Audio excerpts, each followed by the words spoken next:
اعوذ باللہ من الشیطان الرجیم بسم اللہ الرحمن الرحیم۔ عزیزان گرامی وقار، رسول کریم صلی اللہ تعالیٰ علیہ وسلم کے دربار سے جو کچھ بھی عطا کیا گیا ہے وہ ایک دو مثالیں نہیں۔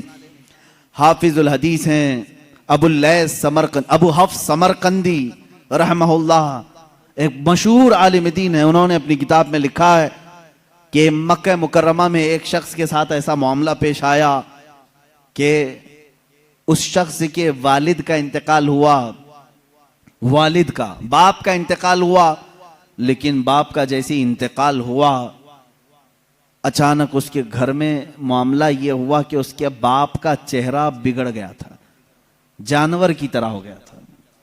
اب میت کا چہرہ اگر بگڑ جائے، گدھے کی طرح دکھے، کتے کی طرح دکھنے لگے، کیا وہ دوسروں کو زیارت کروا سکے گا؟ بیٹا جلدی سے چادر ڈال دیا اور رونے لگا کہ میرے باپ کی کون سی خطا تھی نہیں معلوم، اللہ کا غضب ہو گیا ہے۔ اب جنازہ اٹھاؤں تو کیسے اٹھاؤں؟ لوگ ہمیشہ تانا ماریں گے، ہمیشہ یہ کہیں گے کہ فلاں کا باپ مرنے کے وقت بگڑے ہوئے چہرے کے ساتھ دنیا سے گیا ہے، اللہ کا عذاب آیا تھا۔ گھر کے دروازے بند کر دیا، گھر والوں میں بیٹھ کر کے اس نے کہا کسی کو خبر نہ کرنا، گھر میں ہی گڑھا کھود کر یہیں دفن کر دیں گے۔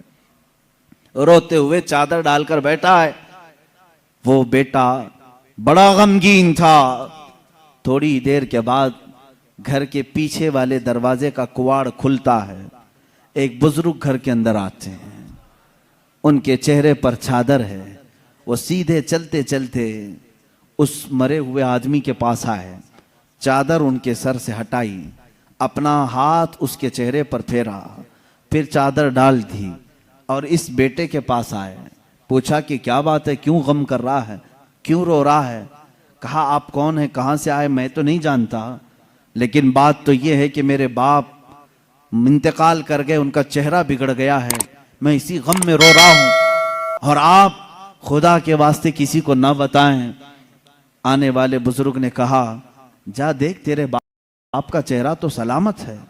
وہ کہتا ہے میں جا کر اٹھا، چادر کو ہٹایا تو میرے باپ کا چہرہ تو چاند کی طرح چمک رہا تھا۔ ابھی میں اسی خوشی میں غم کے مارے پہلے رو رہا تھا، اب خوشی کے مارے آنسو آ گئے۔ اے اللہ، تو نے میرے باپ کی عزت رکھی، میرے گھر کی عزت رکھی، میں ابھی اسی خوشی کے آنسوؤں میں تھا۔ آنے والے وہ بزرگ واپس جا چکے تھے، دروازے تک پہنچے تھے، میں دوڑتے ہوئے گیا، ان کا دامن پکڑا، آپ نے یہ مجھ پر احسان کیا، آپ فرشتے ہو یا اللہ کے ولی ہو، کون ہو جو میرے گھر پر اتنا بڑا احسان کیا؟ آنے والے بزرگ نے کہا انا محمد رسول اللہ صلی اللہ علیہ وسلم، کہا میں محمد اللہ کا رسول ہوں۔ حضور پاک صلی اللہ تعالیٰ علیہ وسلم نے فرمایا تیرے باپ کے انتقال کے وقت بات یہ تھی کہ اس کی ایک اچھی عادت تھی، تیرے باپ کی ایک اچھی عادت یہ تھی، یہ اس وقت تک سونے کے لیے بستر پر نہیں لیٹتا تھا جب تک رات میں 100 مرتبہ مجھ پہ درود نہیں بھیجتا تھا۔ ہر رات 100 مرتبہ یہ درود بھیجتا، پھر سوتا، لیکن اس کی ایک خطا تھی، ایک گناہ تھا اس کا، لیکن باپ کا گناہ میں بیٹے کو نہیں بتاؤں گا۔ میرے آقا صلی اللہ تعالیٰ علیہ وسلم نے چھپایا، اس گناہ سے اللہ ناراض تھا جس کی وجہ سے اس کا چہرہ بدل گیا۔ یہ مکہ مکرمہ کی بات ہے، مکہ مکرمہ کی بات ہے، اس کی وجہ سے اس کا چہرہ بدل گیا۔ تیرے باپ کا روزانہ پڑھا ہوا درود جو فرشتہ میرے بارگاہ تک پہنچاتا ہے، اس فرشتے نے مجھے خبر کی کہ اے اللہ کے رسول، آپ کے فلاں غلام کے ساتھ غضب ہو گیا ہے، اللہ نے عذاب نازل کیا، اس کا چہرہ بگڑ گیا ہے۔ اے رسول پاک، وہ بندہ روزانہ آپ پر 100 بار درود بھیجتا تھا، کرم فرمائے۔ حضور فرماتے ہیں میں اسی وقت چل کر تیرے گھر آیا، تیرے باپ کا چہرہ بگڑا تو تھا، مگر میں نے میرے مولا سے سوال کیا اے اللہ، تیرے حبیب پر درود بھیجنے والا، اس کے چہرے کو اگر تو سلامت نہیں رکھے گا تو آنے والے لوگ تانا دیں گے کہ رسول پر درود بھیجنے والا بھی نہیں بچ پایا، اے مولا تو میرے ذریعے سے اس کے چہرے کو سلامت کر دے۔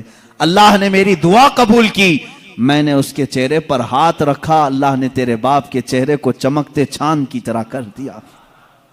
وہ عطا کرنے پر آئیں تو بے حساب عطا کریں، بعد وفات کی بات میں کر رہا ہوں، یہ ظاہری زندگی کی بات نہیں، وفات ہو کر کئی سال ہو چکے تھے تب کی بات ہے۔